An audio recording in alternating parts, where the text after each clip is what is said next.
Right, without further ado, I mean, today we're all about template design, and what better place to start than looking at a bunch of templates. So these are templates that our good panelist Alan has created for us. Most of you know who I am. Alan, do you want to tell us a little bit about yourself before we kind of dive in? Yeah, sure. I've been in the creative communications industry for about 37 years now.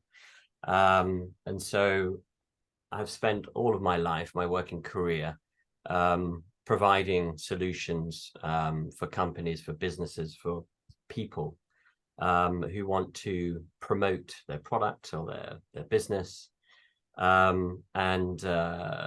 started in typography and then moved to magazine design. I've always kept up with technology, and for the last 25 years I've worked in the financial sector for looking after some global companies, global brands, small individual fund managers, and I've done a huge array of projects, from website design to email templating to videos to launching new funds. I've primarily mostly dealt with pretty much every type of project you can imagine. I have a very much a can-do attitude. As long as there's a will, there's a way. I've always aligned myself with the people that I collaborate with, in the sense that I want them to succeed. Creative communication, marketing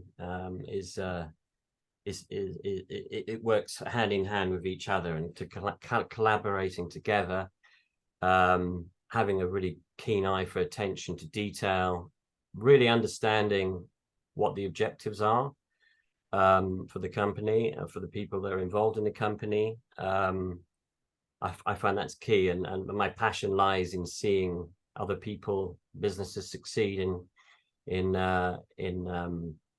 successfully obtaining the success in their objective.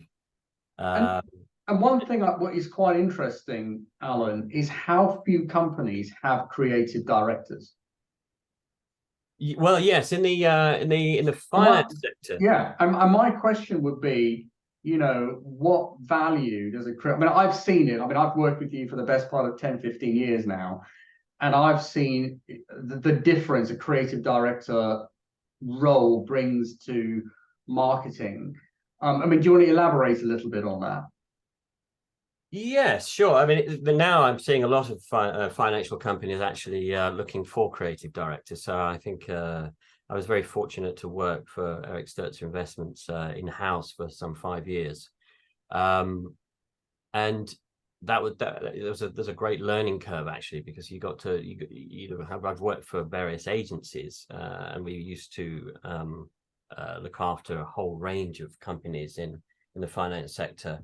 And you would be working on quite a lot of companies. And then I went in-house and I learned everything that was behind the stage, you could say, learning about the So why would an asset manager who's on this webinar and listens to the replay think all I need is a marketer and a graphic designer? I don't need a creative designer. How would you convince somebody? So I think it's a good question, and I think creative director will provide you with, well, firstly, we'll sit beside you and listen to you and understand what your business objectives are, fundamentally understanding what it is that you're trying to achieve. So coming from a business success mind, a return on investment mind. So you have the creative, so somebody that's empathetic to your needs. You have a business success management or a business development manager, all kind of brought into one, that listens to your pain points and what you're trying to achieve. And then you have a person that helps with the visualization of what the campaign will look like and what's the end results that we're trying to achieve. And a creative director will provide you with all of that planning.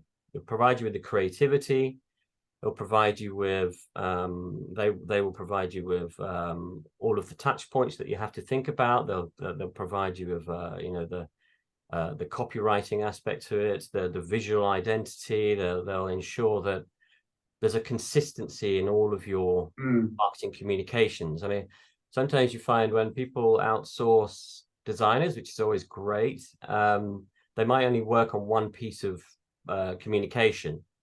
And that communication may be very different to the website, for example. So you might find there's a pattern interrupt in, here I am looking at your website, or going into your offices and getting an understanding of your kind of branding.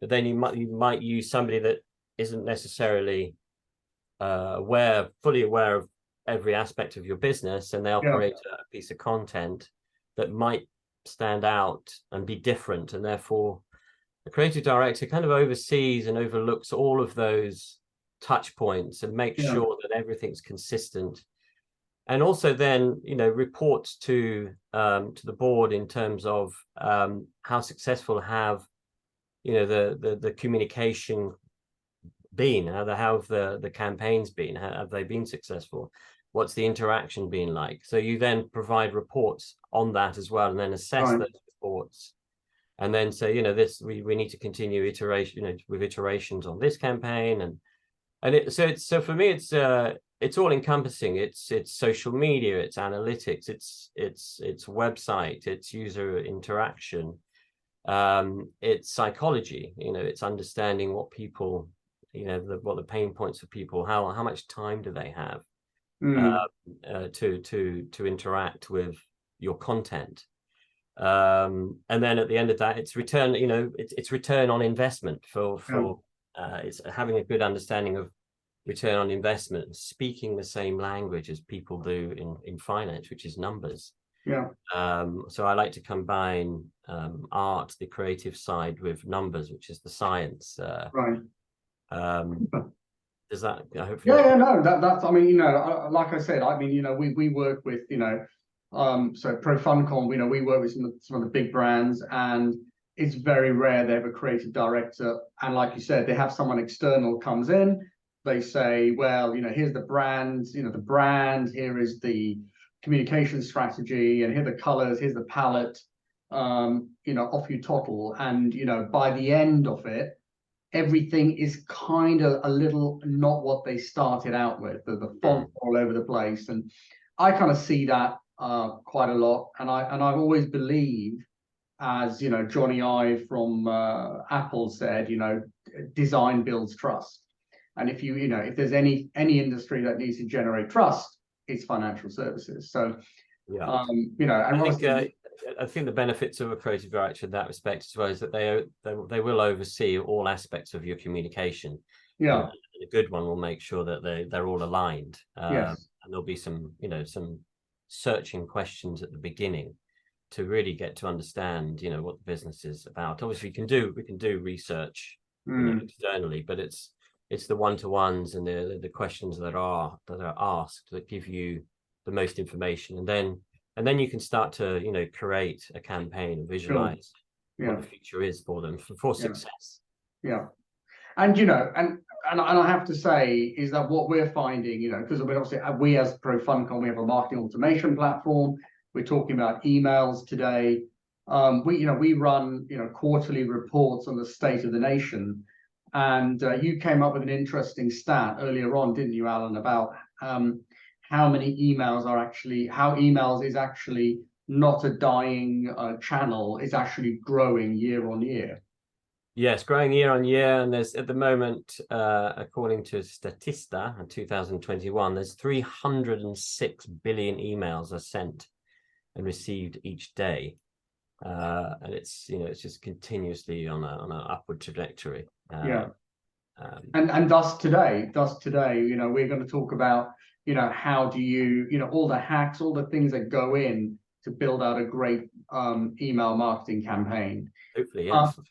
And ultimately, where does this all fit in? Where email marketing fits in? Where does emails fit in? Where does this all fits into what we at Pro Funcom call a go-to-market strategy? And basically, you know, a lot of people will just focus on a website and then that's the end of the brief. But actually, and I think this is what you alluded to from a creative director point of view, is that the creative director kind of oversees the narrative of the fund, you know, the brand awareness, the demand generation, the tools that help you do the engagement and the analytics, and all that comes together under the guise of, you know, creative directorship. But I think there's also the element where on a regular basis, you've just got to be creating content, analyzing it, creating content and analyzing it. So this is what we kind of the automated go-to-market marketing strategy is the more content you're able to generate, high quality content, you've got the ability to then analyze it, and that then feeds into the funnel. And, you know, the nature of the beast of fund marketing is, you know, nobody, you know, goes to a fund page and buys immediately.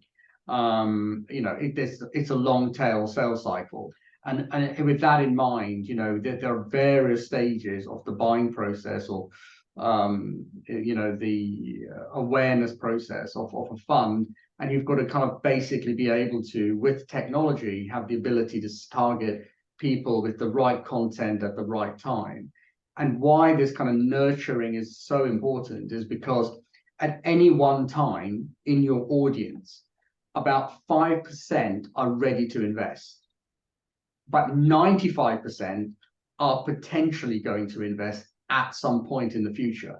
So it's not just about creating content once and capturing that 5%. And of those 5%, you've got to touch them 5 to 11 times. It's actually building out nurturing campaigns and marketing automations that all feed into this. But without, you know, the kind of creative that sits on the top, which then is fed by content, you know, the challenge becomes in kind of the brand fidelity.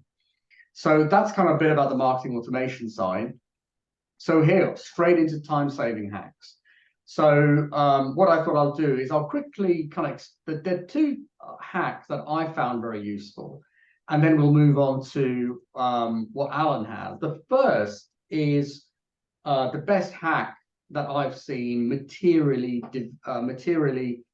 add benefit is the ability to automatically build templates. So once you've got your brand in place, is to basically take data from places like Preqin, Broadridge, Dakota, any of these places, and just feed them into your template.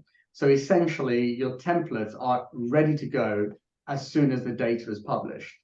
And some of our larger customers have actually implemented this automatic template building to a point where as soon as, you know, the prices are available, as soon as the AUM, the NAVs are all released, the templates automatically built. So that's kind of one way of materially speeding up the template build process as a really, really clever hack.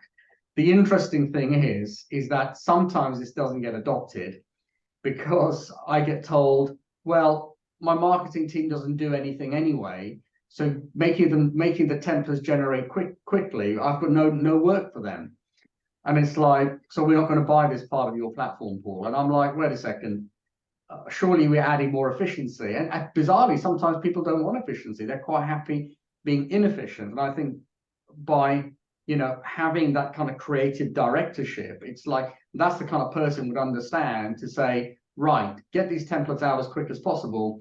Here are the other things that as a marketing team, you know, we need to be focusing on. So that's one of my better hacks, Alan. That's one of my better hacks. The other hack is this one. And this is basically, you know, when the send out process is incredibly stressful because you've got to know whether your emails are, what do they look like in different platforms? You know, what do they look like on different devices? You want to have the ability to do that. You want to have the ability to see in real time, are your emails being seen as spam? You want to see if you've been blacklisted. You want to see if your email is compliant. You even want to do some content analysis to see, you know, is your email actually following best practices and what it looks like when it's actually delivered in the inbox. And what is really interesting is like one of the great hacks is actually being able to have tools that allow you to do this. And lots of tools are available to do this. You know, we at ProFundCom bring it all together. Yeah. But the challenge is, you know, you send out an email and send it to someone's iPhone and then send it to Outlook. It is just an absolute nightmare to get the fidelity right. So so that's one of the good hacks I know. Alan, you're about to say something. That's great. Testing is so important. I mean, I use, obviously I'm very aware of ProFundCom, and I've used it for the last 10 years for various companies. And I do use this often. Well, I do it every time I do an email, actually, email before an email goes out. And then also, being a traditionalist, I also send it to all my mobile devices as well. But this is a great place to and before we started using ProFundCom, I would go to external places to check how it would appear on different platforms. But it's great that you've brought this all together. And if you go onto our website and click on free tools, for the price of your email address, you get this for free. And Wow. not many people know that. So Yeah. that's a hack for everyone who's joined the webinar today. So that's great. So that's one hack, you know. So the two hacks really. One is the automating of the email templates. That's a lot of work, but it's absolutely worth it. Content analysis, that's available on our platform and, you know, free on our website.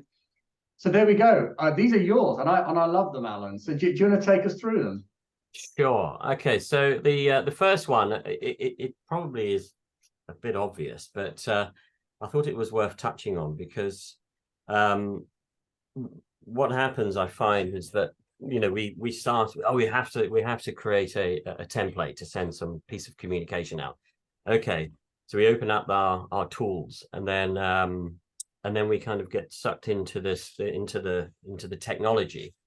And what I wanted to bring it back down to is remember that you know, this piece of communication, treat it like it's an email to a friend, perhaps, but you have to always bear in mind that you are sending it to another human being, and in order to make it engaging, you need to spend time, which will save you time in the long run, and also create better results. And that is, just bear in mind that it's other people's time that you're trying to take for a moment or two, and the email that you're creating will land in somebody's inbox, and therefore, you know, make it valuable for them, and always bear it in mind that it is another human being that's going to be reviewing it. And obviously the email in the inbox doesn't just stop there. They then, if you write or create a really good piece of communication that lands in the inbox that's enticing, then they're going to go on a journey with you and your company. And so, you know, they're going to go from the email, they're going to be inspired by the content that you have, and then they're going to go on to an external place. They're going to go on a journey with you, which is maybe your website or a landing page. And you want some, and so it's, I just felt it's really important to always remember that, you know, we are communicating to one another. And then sometimes, you know, you can get lost in the technology, and it takes away that human aspect to it. So very important to always respect other people's time. But what I would say, and this is where, I mean, you definitely fail at this, which is a good thing, is people will get the tool out, they'll have so many options, and they'll say, right, I'm going to use every part of the tool, and I'm going to show the recipient, forget the message, just how clever I am. Yes, exactly. Yeah, and then, you know, the method there is keep it simple, and which leads on to the next thing, which is put pen to paper and plan out the user journey. What's the content going to be? What's the objectives? Basically, kind of draw out a little flow diagram of, it can be on, you know, you can use various design tools, or you could just use pen to paper, and it's really kind of, again, planning it out. You've got a piece of content and you want to plan it. What's the end result? So I would start there. You know, the end result is they're going to land on a landing page, and that landing page is going to have various information about an award or a new fund or a piece of information. What do you want them to do after that? Do you want to then entice them to read about your, you know, investment strategy, or about your team, or you want them to download a piece of content.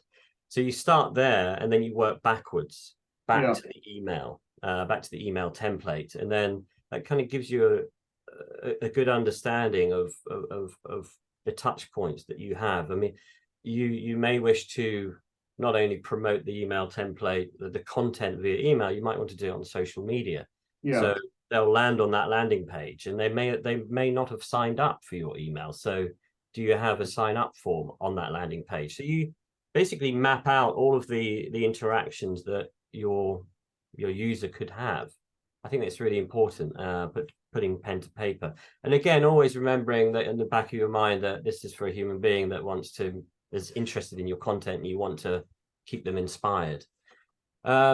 Create consistency in your content. Very often, and the second point will help with this, is that I may click on a heading within an email, a piece of content, and I'll have a specific heading, and then I'll go somewhere else and the heading's changed, or the imagery that caught me in your email, when I get to the landing page, the imagery is not there, or it's very different.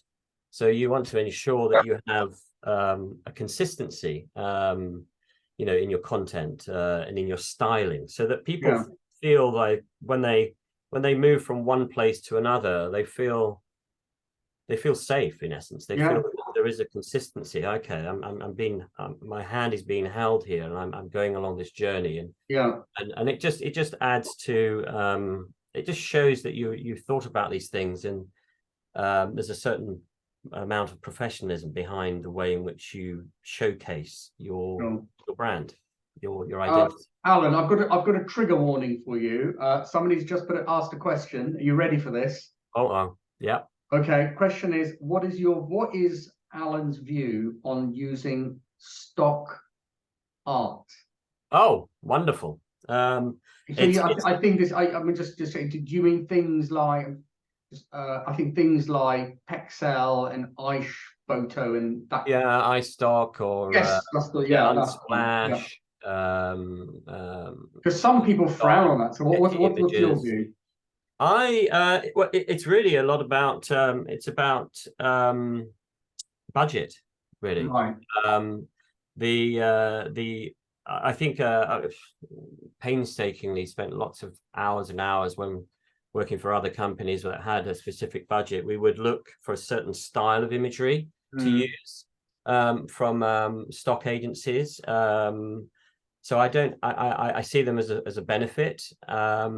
There's also, dare I say, there's the artificial intelligence, which is starting to come out with some great, well, they already are coming out with great imagery.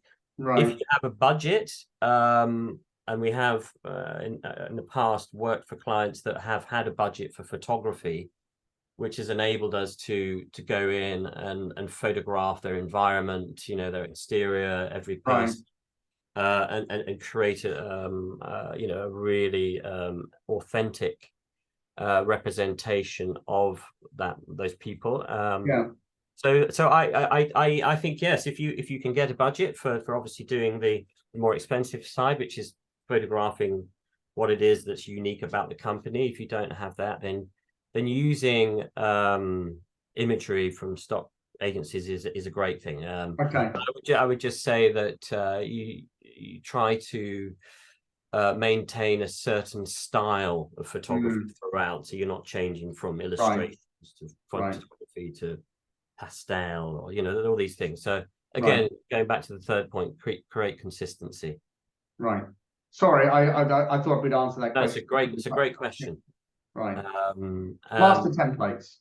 So the one thing that I've obviously worked with Paul for 10 years in Profund.com, and recently produced a set of templates for Paul to demonstrate his software. So what I found with that is that I spent a lot of time outside of the software, creating graphics and things like that, and then I assembled them all into one email, one master template.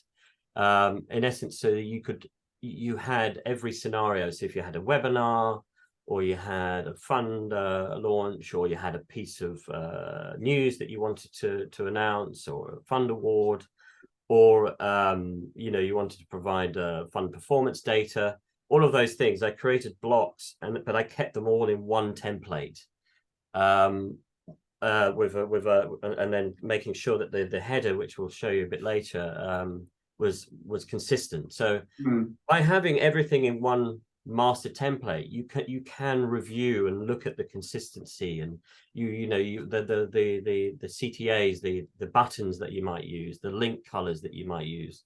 You can keep an eye on how consistent they are, because if you work on one template, you know, whatever takes you that day, you may create a template that's got this type of color, and then the next day or the next week or the next month, you might have another piece of content, and you'll start from scratch, and you might find, well, you will probably find that maybe the typeface has got slightly changed, the colors have slightly changed, and so you lose again that consistency. So recommendation takes time, but eventually it saves time, and that's to build a master template, lots of blocks of all different scenarios.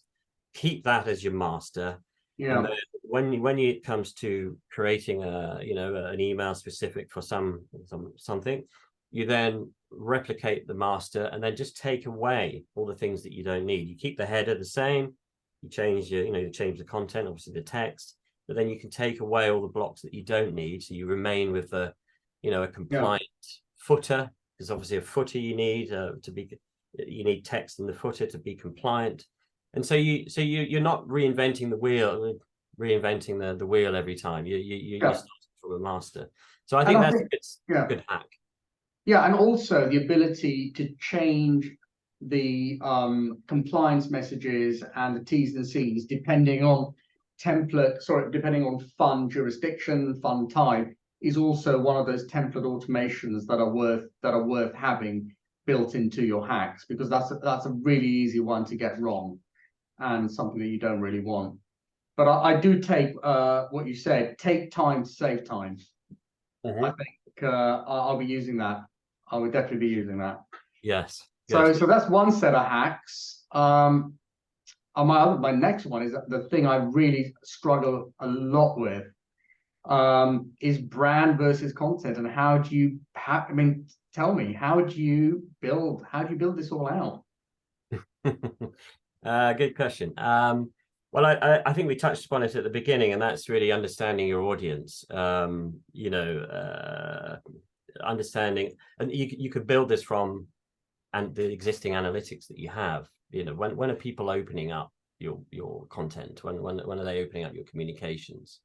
What Pro.com obviously provide a very good gauge in which when are people interacting with your content, and I think that helps to understand that.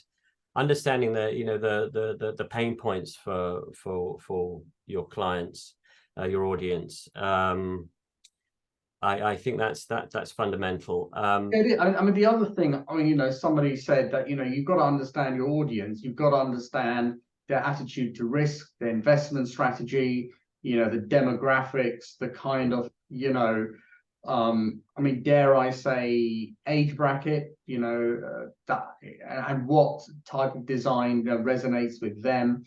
And a lot of that, the demographics aspect, you get all of that from your analytics. So it's really important to deep dive into analytics as well.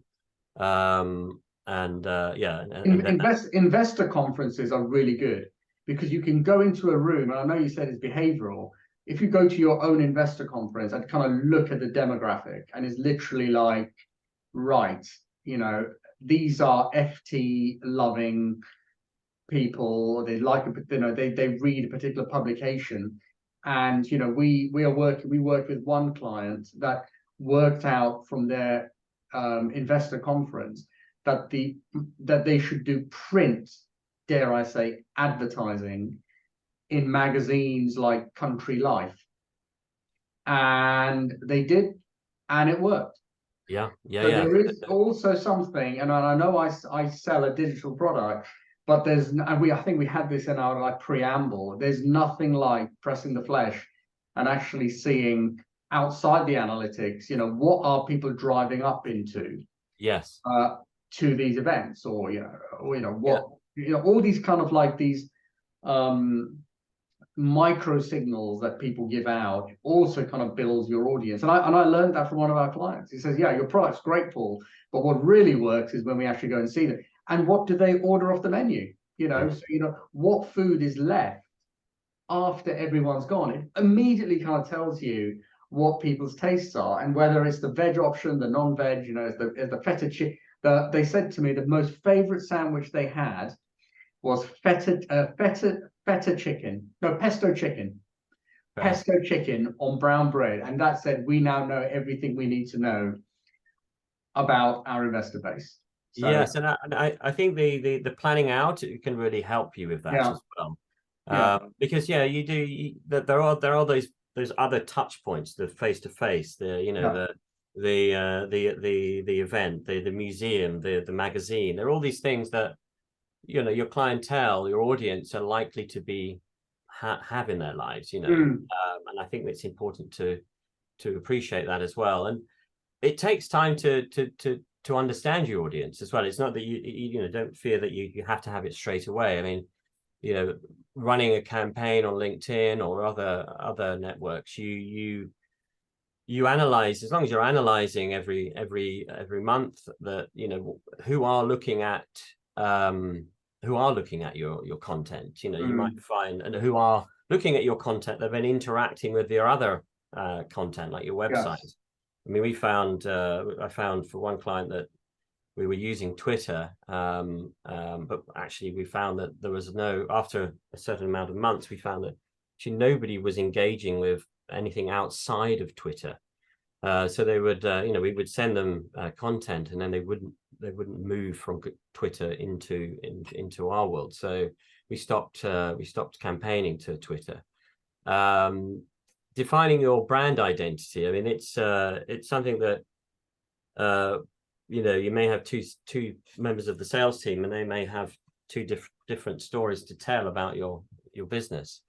I think it's important to sit down and really have a good understanding of who you stand for, what your moral, you know, what it is that makes you who you are. And then with that, do you have branding guidelines? What is your identity? You know, what colors do you use? Why do you use those colors? Is your typeface, the fonts that you use, are they consistent throughout all of your communications? And then your tone of voice, obviously, to provide stability and reassurance that you are a great company.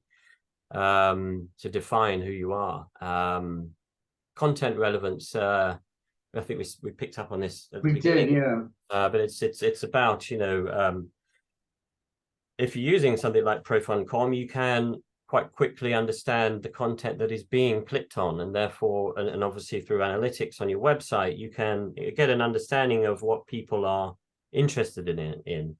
And then you can automate and build out email templates that if I'm interested in European equities, for example, then you can automate, tailor an email that will just provide them with information or various interesting articles or a webinar or, you know, a video that's specifically on European equities. And that's really important, because I think, you know, everyone will get some form of communication, right? And you're right, there's a human at the end of it. And it's like, how do you consistently add value to your communication? Because your inbox, like my inbox, like everybody's on this call's inbox, is just full of stuff. And how do you, when the communication comes in for the second time, not the first time, the second time, how is it adding value? And it is really being able to have, you know, once you've gone back to, you know, content analyze, building content analyze, building content analyze, you suddenly make the emails more relevant. Yes, and there's nothing better than I mentioned about receiving an email from a friend. It's obviously we're in business, but if you can have that personalization and make someone feel special by at least, you know, talking to them like as if you were face to face and personalizing it to them, then the second email they'll get, they'll be, it's Paul again. I'd like to, I actually really enjoyed the content from his first email. I'm going to read the second one. And then, you know, without really having face to face, you are creating a relationship through purely from the way in which you are personalizing and talking to Yeah. another human being through the art of email communication. It's really And important. you're right. And personalization is not just, dear Fred, dear Joe, dear Jane, dear Amy. Yeah. Also about what they're reading, but in our world, in the fund marketing world, it's also about what they're invested in.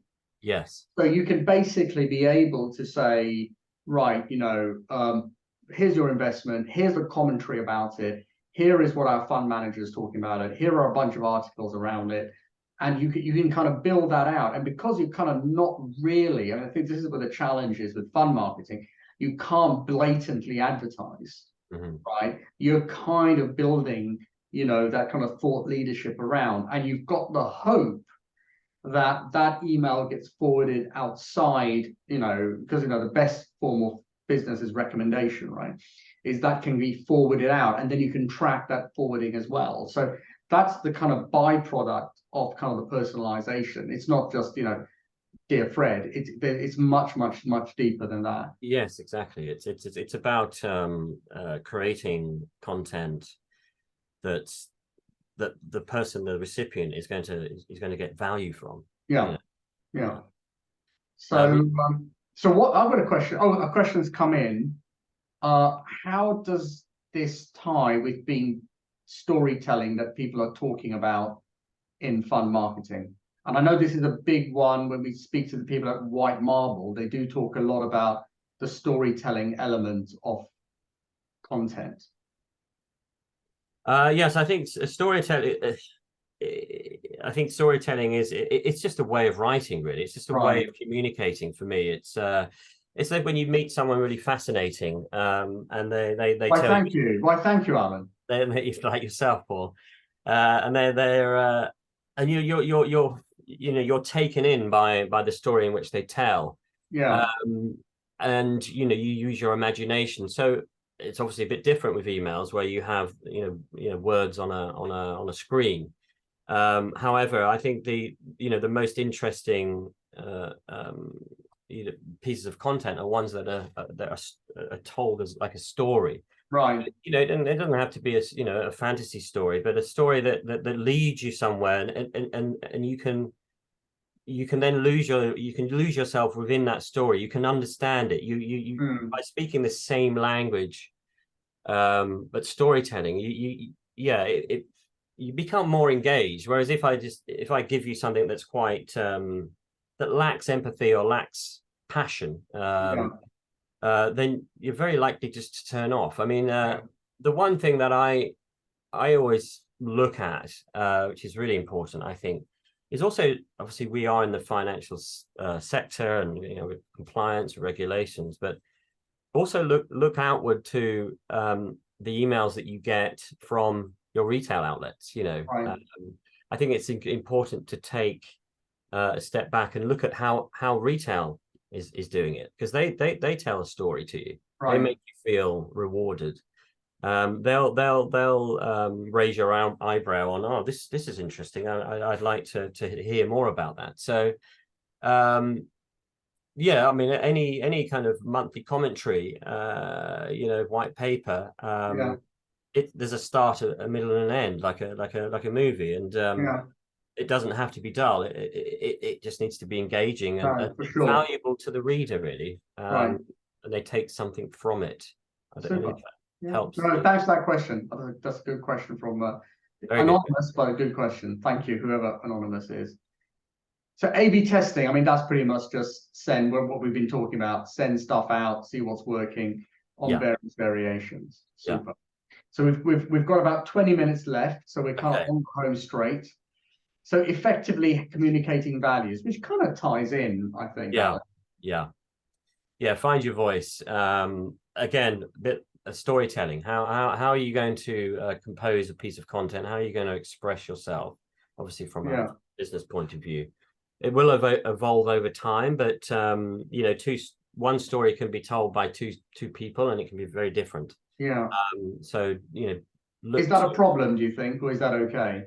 I think it's okay. It's okay. It's okay to have a unique voice that's specific to your business, to your purpose. Yeah.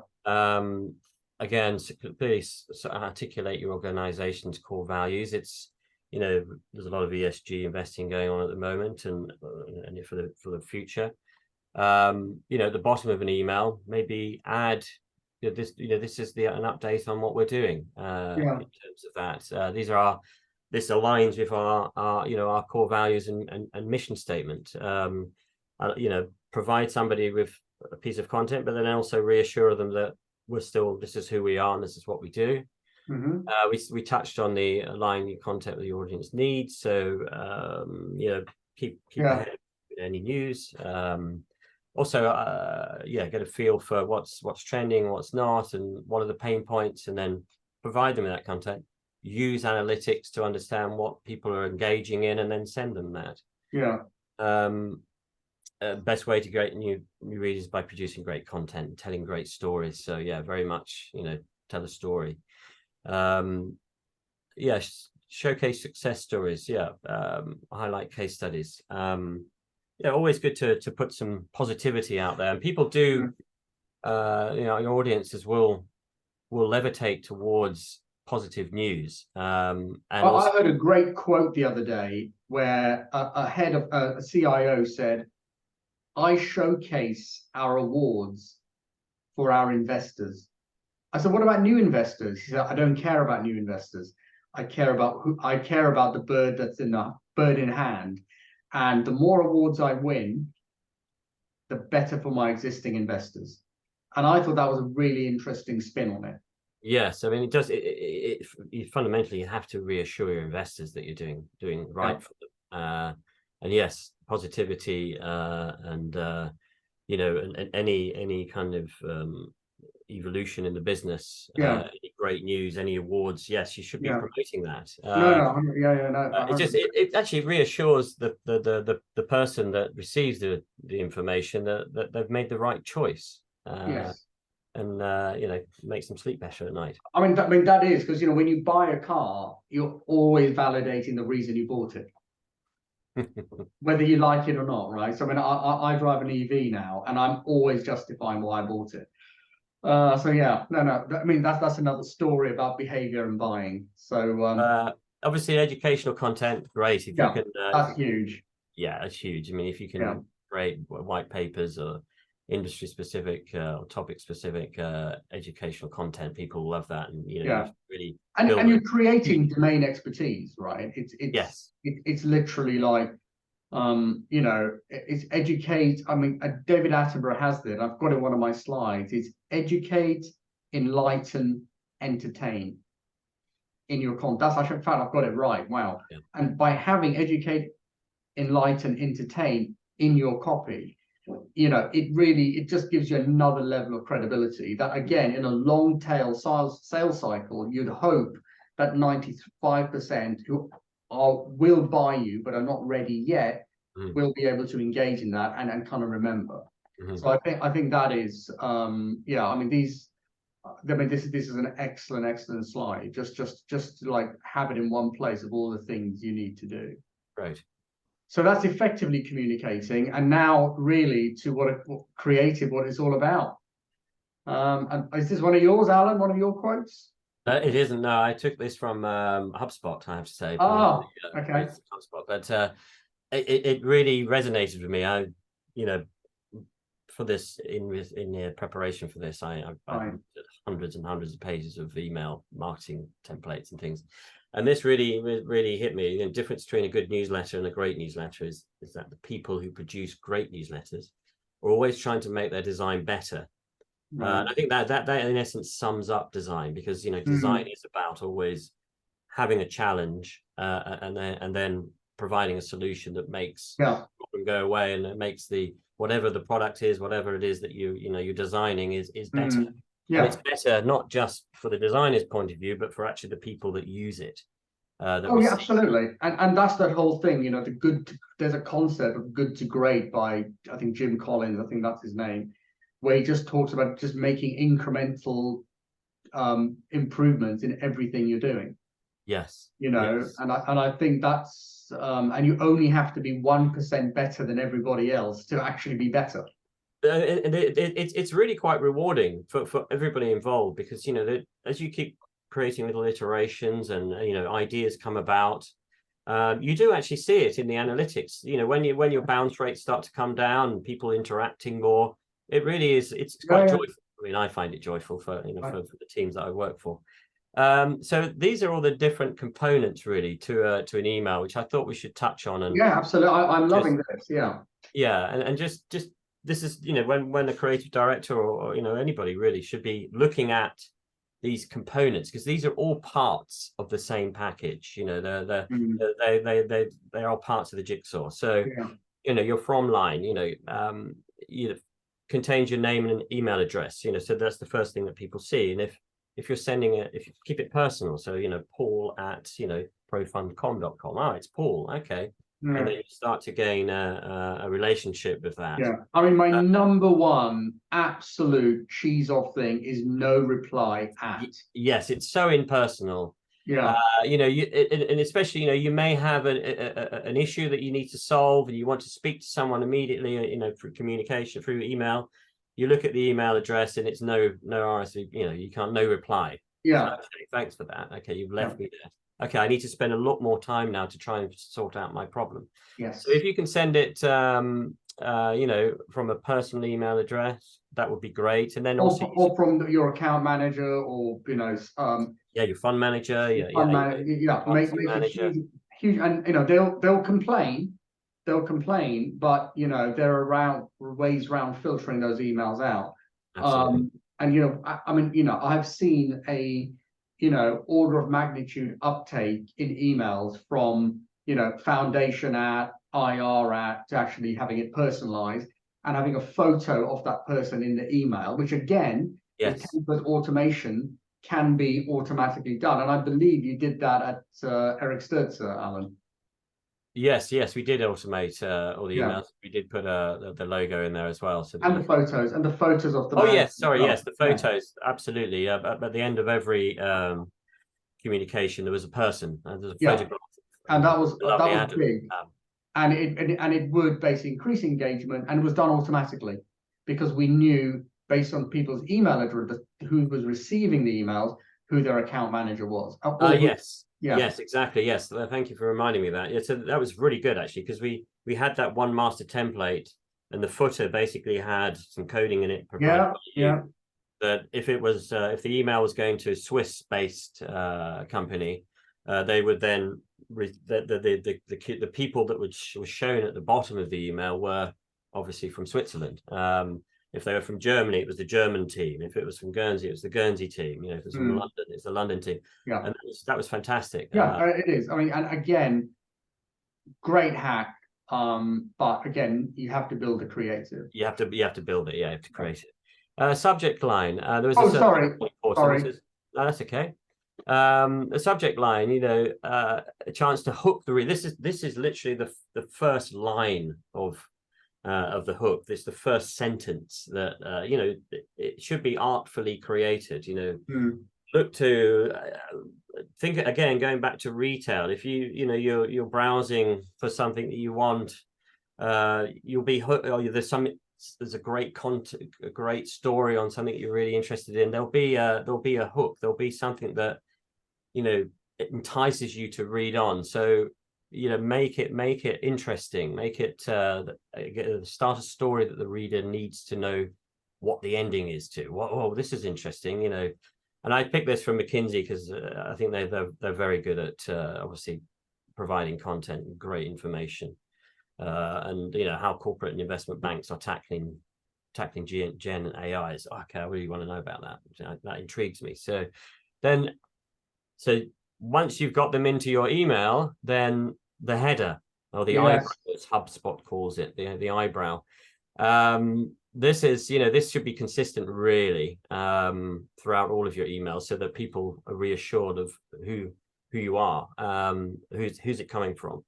So this is the header, and if having that master template, you can always have that, will always be there. So really important to, you know, catch somebody's eye, draw them in, and show them the essence of your corporate identity. You know, make it powerful, make it engaging, keep it consistent. So that's another thing that you should always look at, the header. Yeah. Here we go. Then the body copy.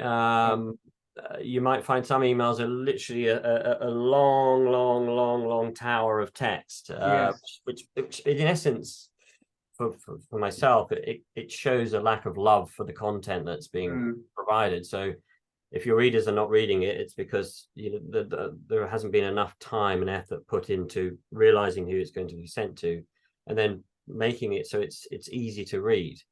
And so body copy, make it easy to read and flow well, you know, break it up into short paragraphs. Do you think that's because we've stopped reading and we've learned to scan more as time has gone on? It needs to be broken up in a particular way. Yeah, the only exception to obviously long text are books, when you know what you're reading in your own time. You know, there's a lot going on a monitor. Yeah. Visually, there's a lot to take on. Yeah. And from a typographical background and studying typography was my first job.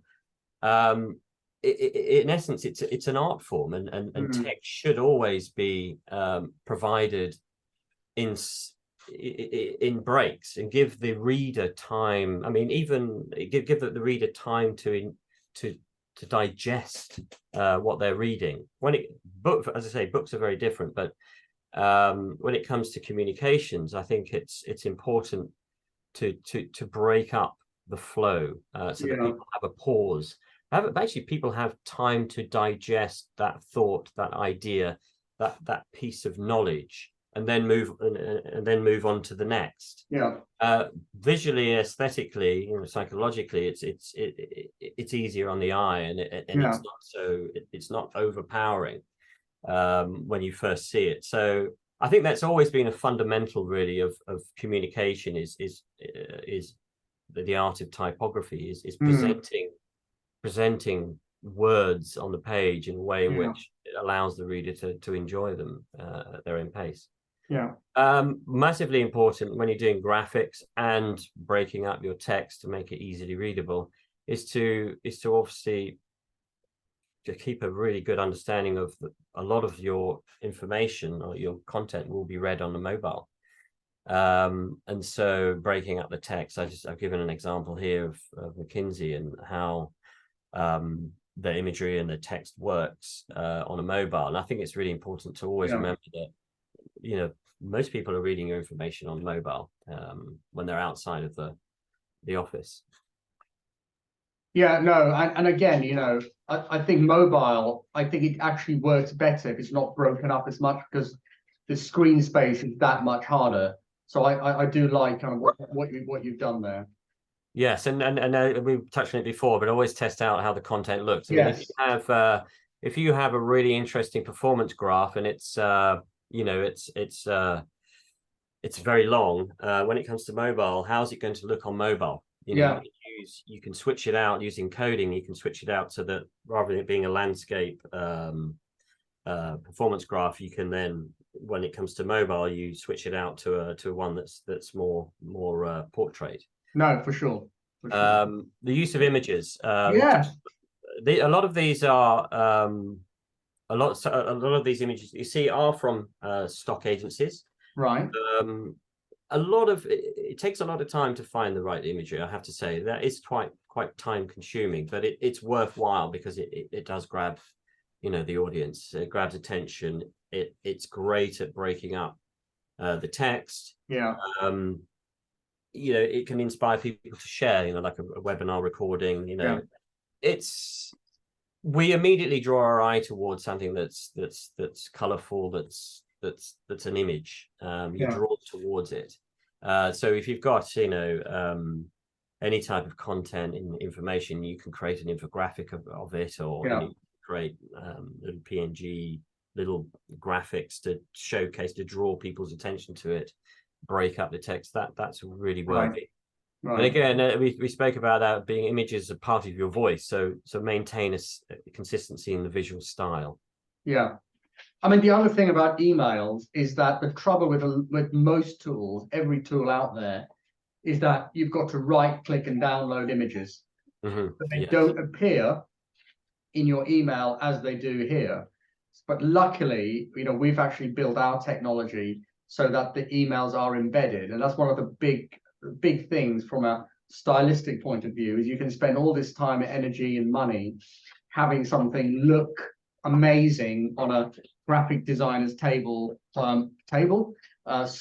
I'm graphic designer. I'm talking about when I was at university, we used tables and but you know, to actually then get it delivered and it's just little empty boxes of nothingness.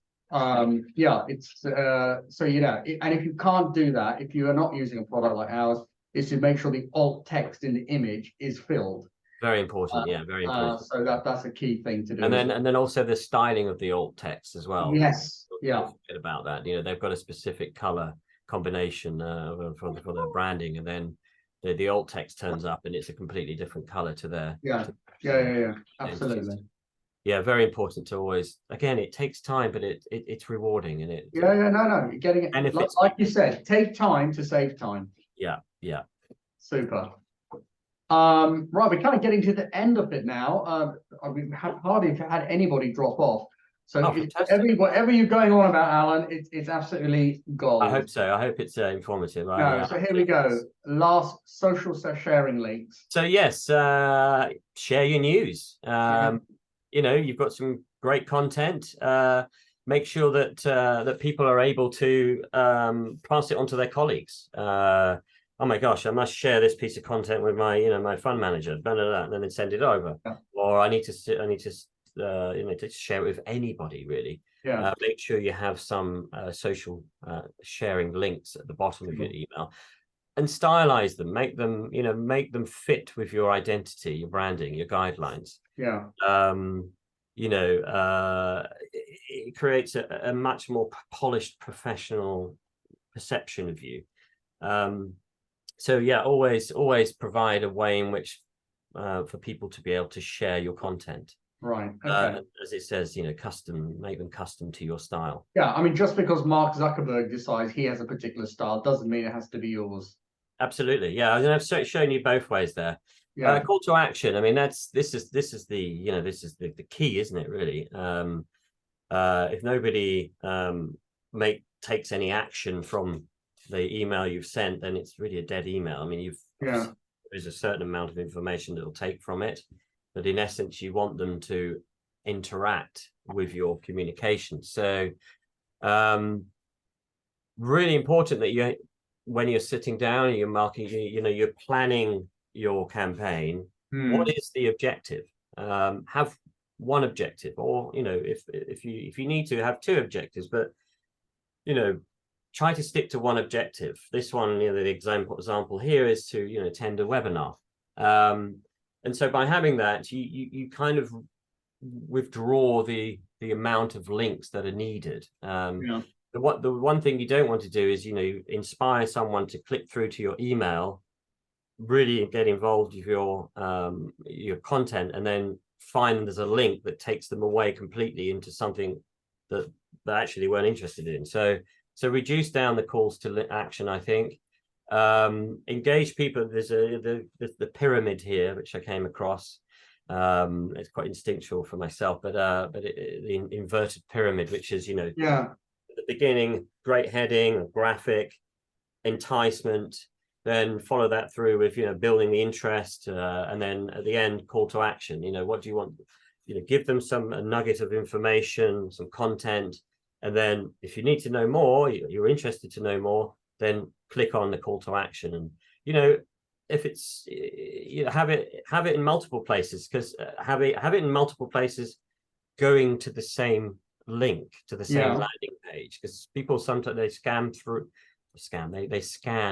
through the content, and they might scan through it and not pick the first button, but maybe the next link or the next link, but they all go to the same place. And it is quite useful, actually, because in our product, you can actually see which buttons are being clicked on the most. So that really helps the design. And we've found the lower the button, that gets clicked on the most, because obviously digested the content and clicked on it. Yes. So, Yes. so that's just a nugget there. Right. I think we are on the hour actually. Okay. So test your templates across. Yeah. We've mentioned that always. Data-driven improvements. Always spend the time to sit down and look at your analytics. Again, what are the other, these wonderful human beings that you're communicating with? Yeah. What are they interacting with? Are they engaging? Are they not? Refine, reiterate, and refine until they are engaging. Yeah. Never forget design. Well-designed template reinforces your brand's trustworthiness and fosters recognition. If the next webinar, if I look completely different, I had different hair, you might find it a bit unassuring. So, having a well-designed template that sticks within your guidelines, over time, people get used to it. And rather than thinking about all the different colors that may have changed from this to the other, they actually just focus on the content. So, no, sure. I mean, that would be like, consistency is suddenly if you're bald and I grow hair, right? Yes. So there we go. Very interesting. So that is it. We're on the hour. Well done, everybody, for staying on with us. Thank you so much for being part of this. Yeah, absolutely. And here are Alan's details. They will be circulated at the end of this in the replay, which will go out over the weekend. Alan, we've got 2 questions have come in just at the dying moments. What is the benefit of having alt text in images? Very good question. Very good question. So if you're not using Profund.com and you're using another email software, as Paul mentioned, the images will be blocked. The advantage of using alt text is that so that when you just see a blank space, in essence, by putting in what that image represents, the person that receives it still has an indication or understanding of what it is that missing block is for.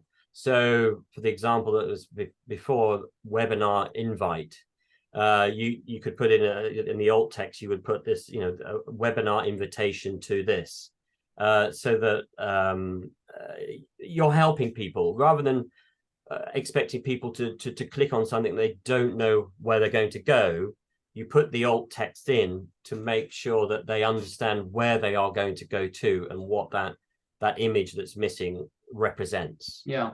So it's just refining and enhancing user experience and helping people to just holding hands with people and letting them know what it is that you're providing and where you want them to go and what this image is for. That's the reason for alt text. Right. Super. And the other question is, where can you get stock images from? Oh, well, if many places. Unsplash. I mean, if you do quick Google research, you've got Unsplash, Getty Images, Shutterstock, iStock. If you send me an email, I can send you a whole list of. Yeah, I use Pexel. Pexel is free. Pexel. Yeah, there's Canva. There's obviously artificial intelligence you can use as well. Midjourney is one I've been exploring with recently. Yes, there's many, but if you'd like to get in touch, I could send you a whole list of these things. But yeah, Google search will obviously give you the same. Yeah.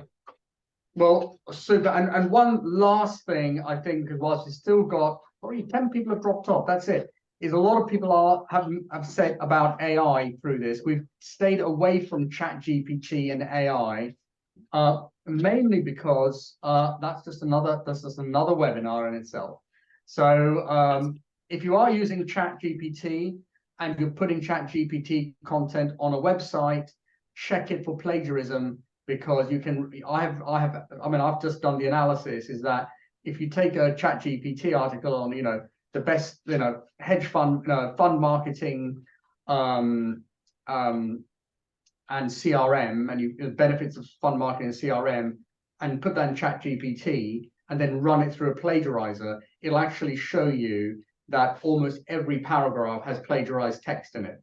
and then you put that into Google, Google finds that out and works out it's AI generated, and it'll actually take you down your SEO rankings. So, but that's another topic for another webinar. Yeah, so now I think, yeah, using it for that purpose, you kind of lose your uniqueness as well. Yes, You should be promoting what makes you your differentiator and what makes you unique. For sure. Yeah, that is a whole different webinar. Yeah, it is. Well, listen, Alan, once again, to you and everyone who's been on this webinar, thank you all for being so generous with your time and with your knowledge, Alan. And to everybody who has joined and those that didn't, the replay will be sent out over the weekend. So yeah, thank you have so a great much. weekend, everybody. And wishing Alan, you all a thank you great very Friday. much. Have a good Friday. Thank you, Paul. Cheers now, everyone. Bye. Bye-bye.